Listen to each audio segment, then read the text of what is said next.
How to add alpha to selection in Gimp.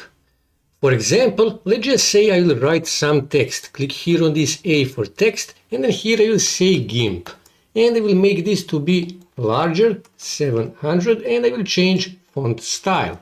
So to add alpha to selection, you need to click on this text layer in this case, right click here, and then click here on alpha to selection. And now we selected only this text, only the object that is in this layer, active layer.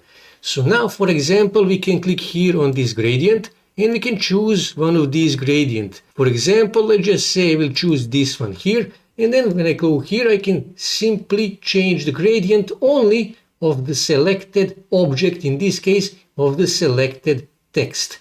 Or you can simply hide this layer here, and you can hide this layer here, and here you can have only text. And I can change, for example, color of this text. Let's say, for example, neon green, and I can click here on this bucket fill, and I will fill this text. Only I just need to, okay?